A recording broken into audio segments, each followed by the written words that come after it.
Leute, wir sind mal wieder in Deutschland, in Frankfurt und wir fliegen heute nicht mit der Lufthansa, nein, sondern mit United und der Polaris Business Class in der 787-10 nach Newark, also EBR, nicht New York.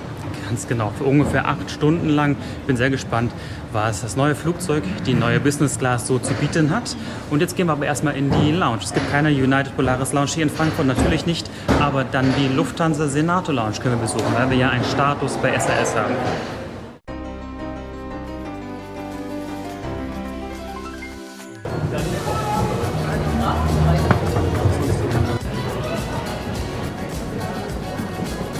So, United geht ab den Gates Z ab. Da müssen wir erstmal ein bisschen kreuz und quer gehen, hier durch einige Duty-Free-Shops durch. Oh, ist ja Oktober.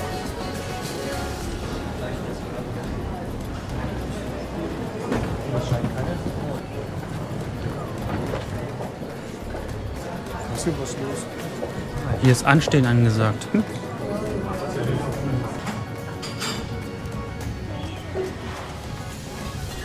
Ich werde jetzt mal darauf verzichten, hier durch die Lounge zu laufen. Die Senato Lounge ist groß, aber auch richtig voll. Wir haben es jetzt so 9:30 und das ist so die Zeit, wo auch viele Flieger rausgehen.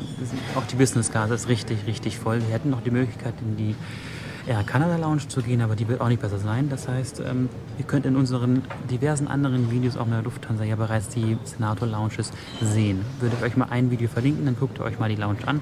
Und wir warten jetzt einfach hier, bis das Boarding beginnt.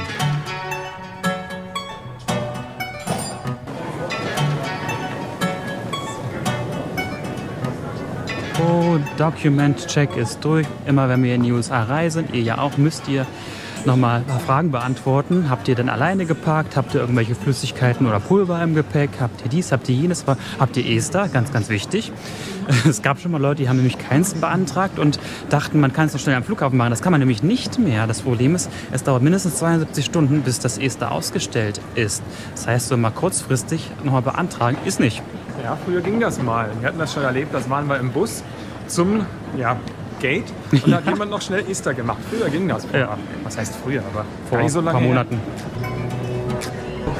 Aber meine ja, she would come to the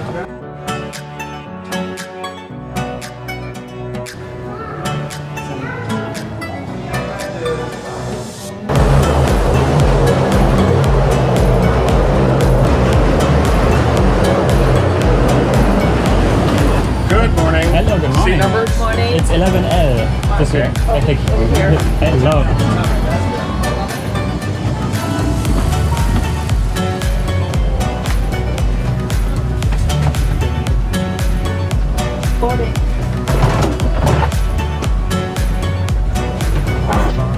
Ja.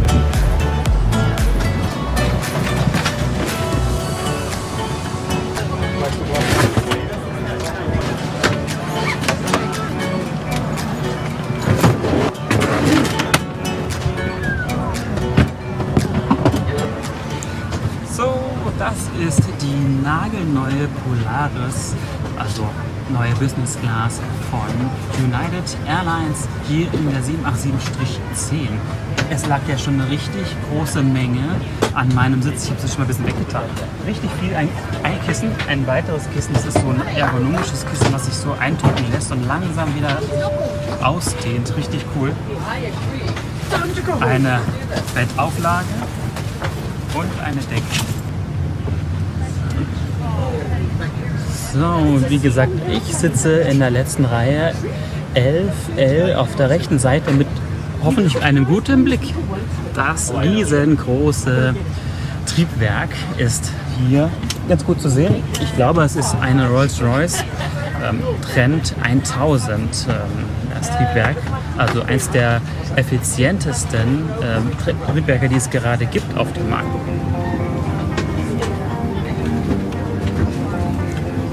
While you're getting settled, we'd like to remind you that the carry-on line on board this morning should be secured to a rest compartment or ending the seat in front of you.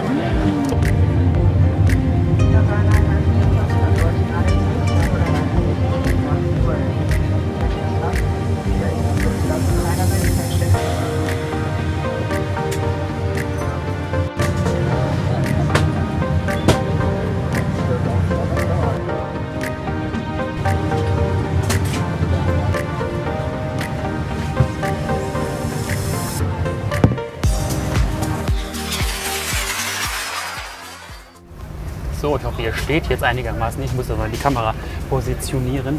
Das ist, wie gesagt, der Polaris-Sitz hier in einer 1:1 Konfiguration in einer Reverse-Herring-Position kann man gar nicht sagen, sondern es ist so, dass jeder Sitz unterschiedlich eingeordnet ist. Also ich sitze jetzt näher am Fenster, Dominik vor mir näher am Gang. Und es gibt insgesamt 44 Sitze hier in 11 Reihen. Ich sitze in der letzten Reihe, ich mache das absichtlich, damit ich hier einigermaßen gut filmen kann und nicht so viele Leute im Hintergrund drauf habe zum Filmen und ich jetzt auch nicht so viele Leute störe. Aber ich glaube, ich bin hier leiser als der ganze Rest, denn es wird alles nochmal präpariert da hinten. Die Galley ist hier hinter mir und das Boarding läuft auch noch. Apropos Boarding, das war jetzt ein bisschen chaotisch, muss ich sagen, weil die Maschine auch zu spät reinkam. Nach Frankfurt musste recht zügig geboardet werden. Das standen schon alle Leute dann vor dem Gate, haben dann, aber dann trotzdem noch nach Priority geboardet. Zuerst die Menschen die Hilfe benötigen beim Boarden, dann die mit Status- und Business-Class-Kunden und dann läuft jetzt noch das Economy-Boarding. Ich denke, aber nee, das werden sie nicht schaffen. Offiziell in 10 Minuten ist nämlich Abflug. Und es sieht noch nicht nach Boarding completed aus. Während ich jetzt hier sitze, werde ich gefragt, was ich denn haben möchte. Also ich werde halt ganz nett begrüßt von der Crew und habe die Wahl zwischen einem Champagner, einem Wasser- oder Orangensaft. Und ja, das habe ich mir dann quasi bestellt, den Champagner, und gucke mir währenddessen hier mal die Menükarte an. Was es heute auf dem Flug gibt. Eins weiß ich ganz genau, was ich heute nehmen werde, ist das Eis, die Ice Cream. Die ist ja bei den amerikanischen Airlines immer die beste, das muss sein, mit den ganzen Toppings obendrauf, also Schokoladensoße, Nüsse, Sahne. Ist zwar die Kalorienbombe schlechthin, aber es schmeckt so gut. Also es ist ein Sitz, den ich so bisher noch nie gesehen habe. Er ist dann doch ziemlich einzigartig. Ich habe hier rechts einen Controller mit einem Rad, ist ähnlich wie auch bei British Airways, da ist ein Knopf, den man drehen kann, und hier ist es ein Rad, was man drehen muss, um den Sitz von der aufrechten Sitzposition in die Liegeposition, also in eine gerade Liegefläche, zu verwandeln. Dann habe ich hier links eine Armlehne, die ich hoch und runter machen kann. Auch interessant. Hier ein ganz, ganz großes Fach mit diversen, ja, da ist immer ein Ticket drin, meine ich damit, und die Kopfhörer, eine Lampe und hier die Steuerung, die Fernbedienung für den auch berührungsempfindlichen Monitor vor mir.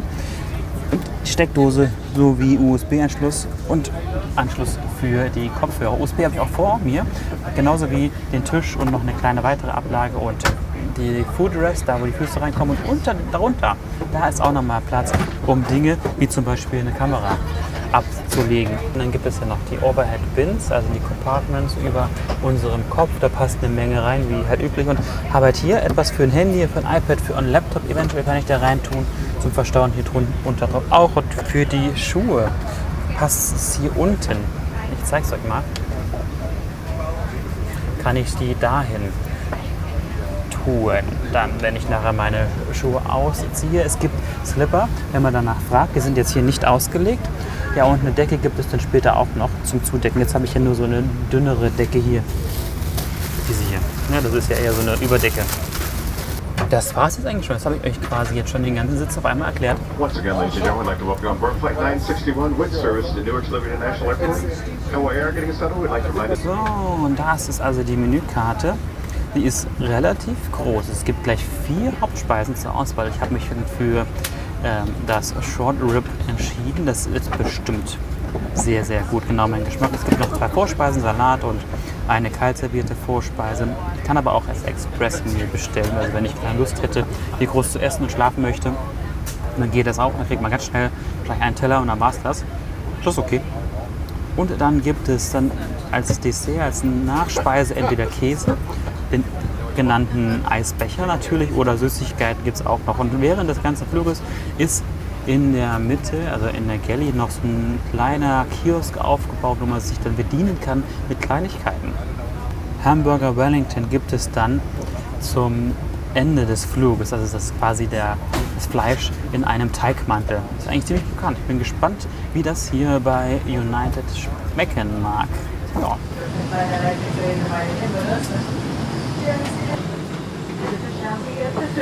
So, interessant. Es haben sich 12 für das Beef, also das Fleisch entschieden und 7 für Chicken, aber nur 4 für Fisch. Overhead close and personal devices you can turn off and put in the airplane mode. For those in our Polaris cabin, make sure that your shoulder strap is also secured at this time. Okay. Thank you and welcome aboard. So, Türen sind geschlossen, es kann also losgehen. Warst du also doch bei der Tür? Na. Ich hab's hier schon ganz gemütlich. Ja. Ja. Setz dich hin.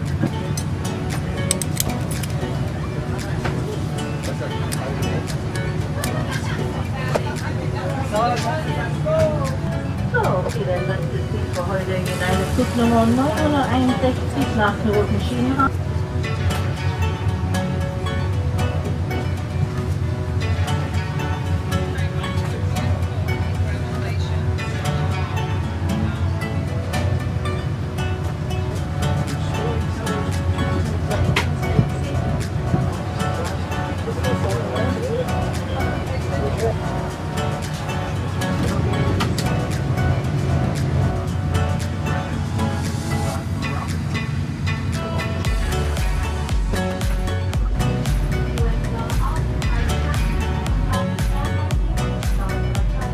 And we should be airborne shortly.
Natürlich lasse ich meine Klamotten an. Was glaubt der denn?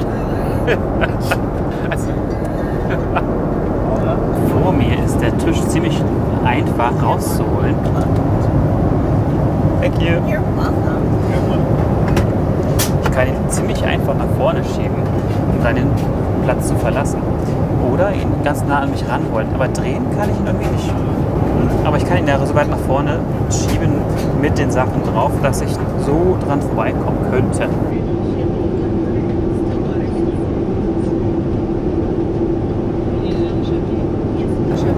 Yes, please. So, dann ist auch schon relativ schnell der erste Gang durch, zumindest der Getränkegang. Wird gefragt, was wir trinken möchten. Es gibt diverse Getränke zur Auswahl, findet ihr alles in der Karte, die ich euch während des Fluges einblenden werde, aber ich kann nicht genau sehen, welchen Champagner es zur Auswahl gibt und welchen Wein, welchen Rot- und welchen Weißwein. Da muss man entsprechend dann die Cabin Crew fragen. Aber er ist gut temperiert. Dazu gibt es eine Schale mit warmen Nüssen. Da drin sind Mandeln, Cashewnüsse. Ja, das war's. Man kann ja mit großem Fluggerät, wie jetzt hier United mit dem Dreamliner 787-10 nach Newark fliegen. Das sind ja ungefähr 7,5 Stunden, die wir jetzt fliegen. 7 Stunden, 37 ganz genau genommen. Oder man macht es wie La Compagnie oder TAP Portugal. Und man nutzt für diese Strecke Europa, New York oder Newark kleines Fluggerät, nämlich eine A321 Long Range oder Neo. Beides ist nämlich möglich. In La Compagnie haben wir ein Video drüber gemacht, sind wir von Newark zurück nach Paris Orly geflogen, auch innerhalb von 8 Stunden in einem kleinen Flugzeug. Das heißt, es war eine 2-2-Konfiguration, reine Business Class Konfi. War ein mega entspannter Flug. Wenn ihr möchtet, könnt ihr euch das mal anschauen. Oder als Dreier-Konfiguration mit einer komplett richtigen Business Class, Premium Economy und Economy von TAP Portugal in der A321 LR. Das ist auch eine Neo-Variante, aber für die Long Range gedacht. Kommt über den Atlantik, das finde ich eine ganz angenehme Sache. Das ist nicht jedermanns Sache. Also ich habe jetzt einen Kommentar gelesen von jemandem, der mag es lieber größer, weil er hat ein größeres Raumgefühl, kann ich verstehen. Ich für meinen Teil finde es aber cool, in einem kleinen Flugzeug eher Private Jet Feeling-mäßig über den Atlantik zu fliegen. Also wenn ihr möchtet, könnt ihr euch gerne die beiden Videos mal anschauen.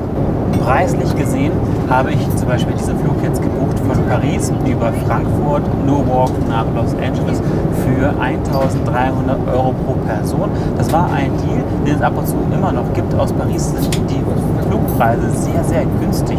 Warum auch immer. Sowas findet ihr auf unserer Webseite unter der Kategorie Deals. Wir haben täglich wechselnde aktuelle Deals online und darunter richtige Kracher. La Compagnie habe ich gerade erwähnt, für knapp 1.000 € von Paris nach New York und wieder zurück in der Business Class.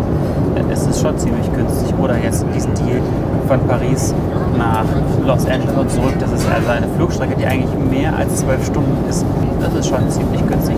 Es gibt noch viel mehr auf unserer Webseite in den Deals, die ihr dort finden könnt. Am besten klickt ihr mal oben auf das i.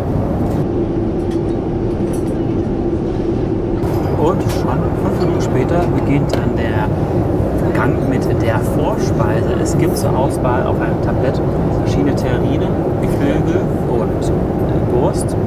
Kalt natürlich und Salat gibt es und eine Auswahl an verschiedenen Brötchen, Brot, Knoblauchbrot. Ich rieche es schon vom Trolley her.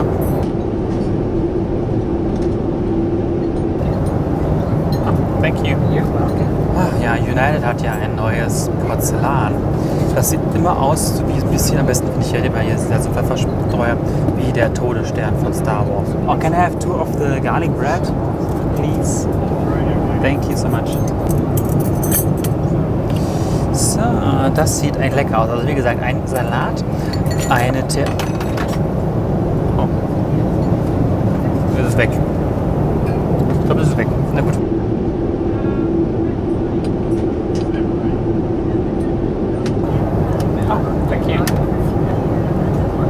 Das ist jetzt mein Hauptgang.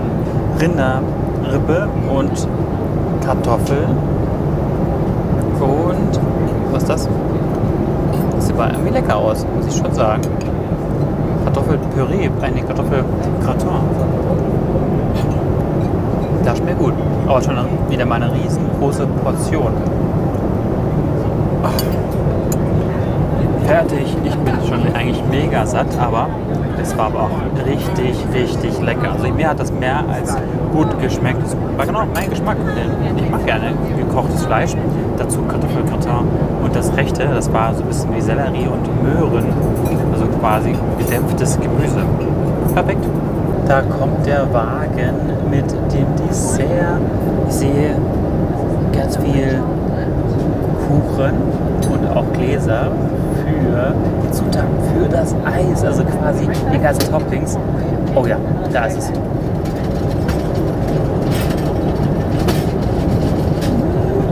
Ist das etwa aus? Ich hoffe nicht. Oh mein Gott.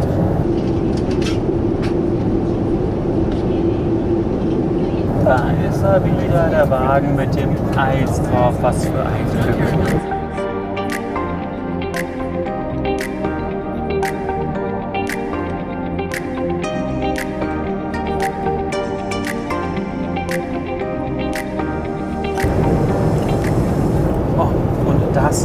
Jetzt habe ich leider schon gegessen, weil ich dachte, die Kamera ist an. Blöderweise. Ich habe jetzt da Karamell und Schokoladensauce und Erdbeermarmelade, Mandelsplitter, Sahne. Glaubt es oder glaubt es nicht? Ich habe mich schon den ganzen Flug darauf gefreut. Auf diese Eiscreme.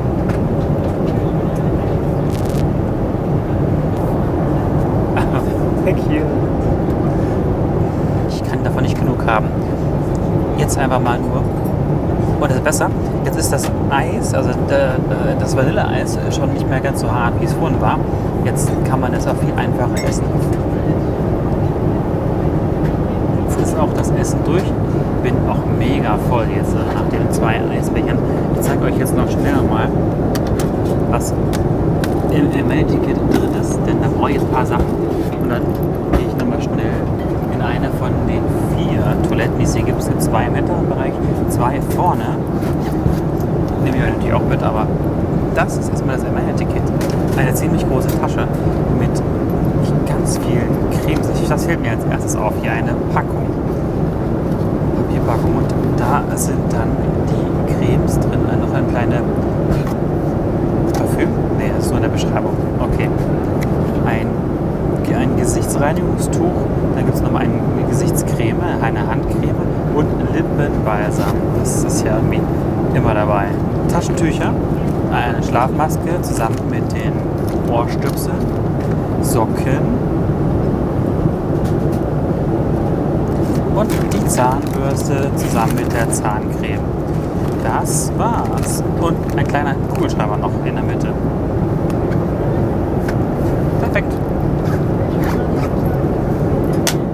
Und das ist jetzt noch die Möglichkeit, bevor es jetzt ganz dunkel wird, für euch oder für mich nochmal schnell zu zeigen, wie es mit dem Sitz funktioniert. Es gibt hier rechts einzelne Möglichkeiten, ihn einzustellen. Hier kann ich Fußlehne nach oben und unten stellen, die Härte des Sitzes, also im Rückenbereich einstellen, oder ich betätige dieses Rad hier und dann fährt der Sitz in eine gerade Liegefläche.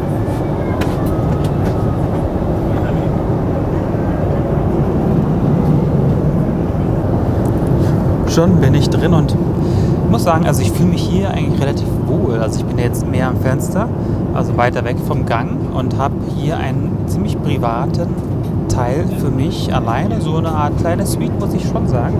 Ich fühle mich hier angenehm und der Sitz ist auch weich. Ich habe noch keine Auflage bestellt, die kann ich noch bestellen und dann habe ich es ja noch weicher.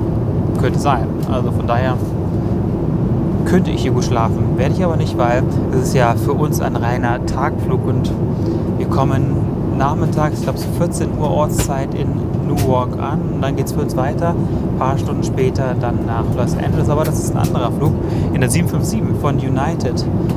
Das ist auch sehr interessant, also quasi ein Flugzeug, was es schon lange gibt, aber selten irgendwie von uns in Europa benutzt wird, außer vielleicht Condor, die haben noch eine 757.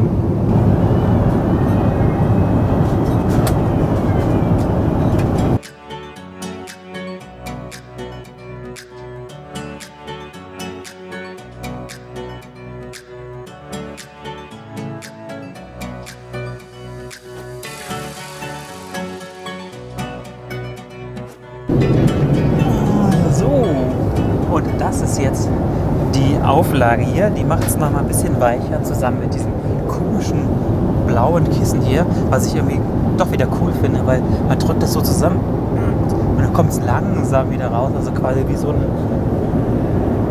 Nackenkissen. Perfekt. Und zum Schluss noch die Slipper habe ich mir geben lassen, weil ich möchte jetzt mal meine Schuhe ausziehen. Wenn ich aber auf Toilette möchte ich mir nicht ständig die Schuhe wieder anziehen.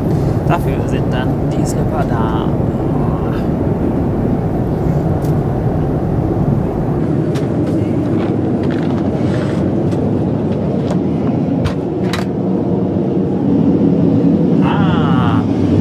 Das ist doch eine riesen Toilette, ein riesen Waschraum. Da kann man ja drin tanzen. Es gibt hier so einiges zum Füße ablegen, um sich die Fußschnürsenkel zuzumachen. Wickeltisch. Und da, eine Menge. Face Mist, also für das Gesicht zum Erfrischen, Handcreme, ein Raumduft, wie ist das denn hier? Spot Cleaner and Fabric Refresher. Na gut, also ein Raumduft, kann man schon sagen. Seife, Becher nicht. Ja, und Tücher. Das war's. Aber ist okay, finde ich. Also dafür hat man hier ziemlich viel Platz und ist nicht so eingeengt wie in dem Gegenüber. Da hat das Licht leider nicht funktioniert, da konnte ich nicht so viel filmen. Deswegen bin ich jetzt hier.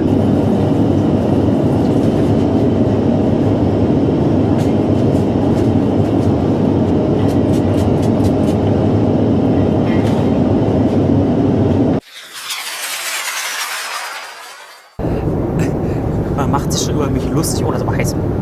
Ich muss auch mal alles probieren. Es gibt nämlich vorne in der Galley gibt es so einen kleinen Bereich, da gibt es so Süßigkeiten, Obst und Wasser und Kekse.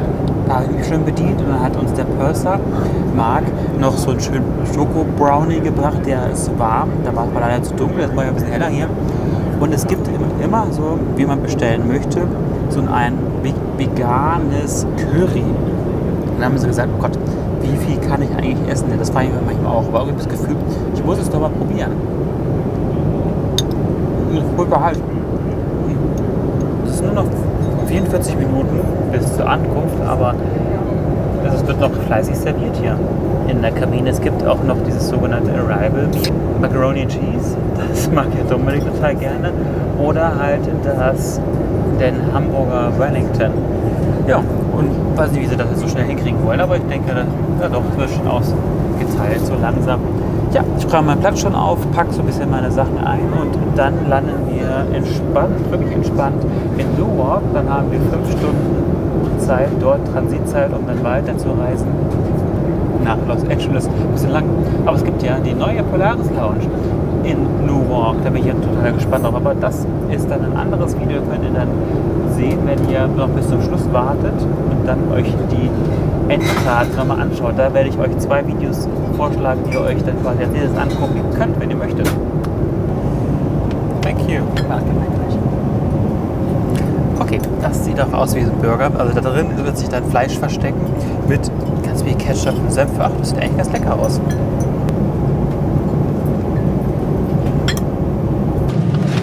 So, wenn ich auch mal was sagen darf. Stefan hat die ganze Zeit geredet und wenn ich nebeneinander sitzen, dann ist immer etwas schwer für mich, würde ich mal sagen. Ne? Er packt da hinten noch. Also, ich habe nichts zu meckern. Warum nicht? Ich wusste, was mich erwartet. Mich erwartet ein reaktiver Service hier bei United an Bord. Der Sitz hat mir gut gefallen, muss ich sagen. Wenngleich es minimalst, wenn man meckern möchte, im Fußraum etwas eng wird bei 1,80 Größe und man nicht ganz nach oben gerutscht ist. Meckern auf hohem Niveau. Könnte man es jetzt so nennen. Ansonsten, die Sitzbedienung ist wirklich toll. Auch hier. Hat mir alles gut gefallen. Inklusive dem Platz hier hinten und dieser kleinen Lampe hier. Ja, das ist Geschmackssache.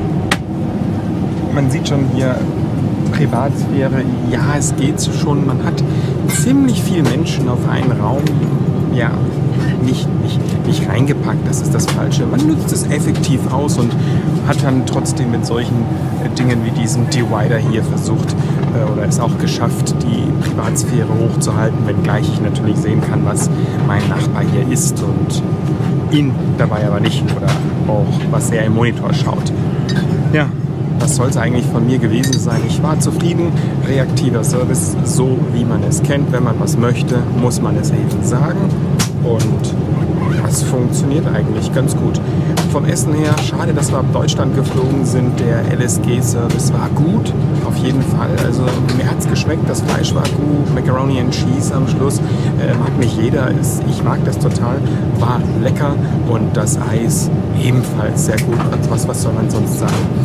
Ja, meine Redezeit ist vorbei und das war's.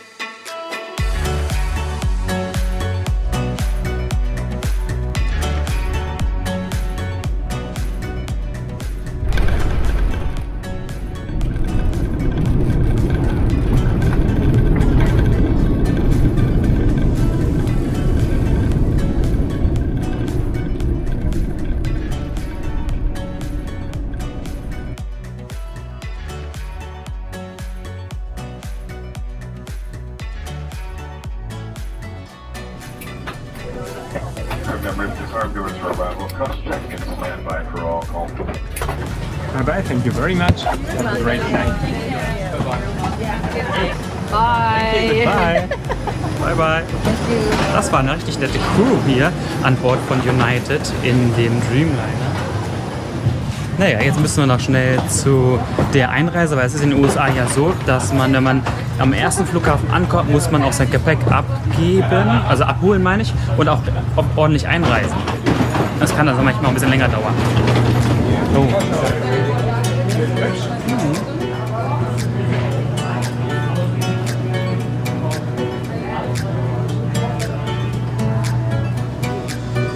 Da haben wir es also nochmal gesehen.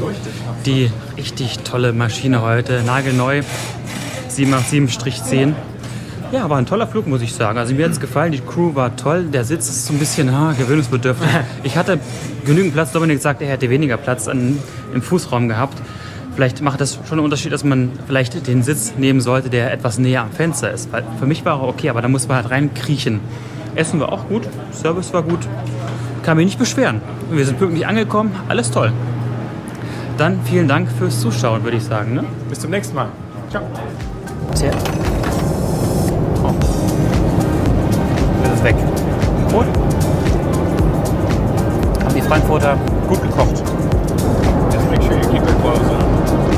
Yes. Wow. It did it.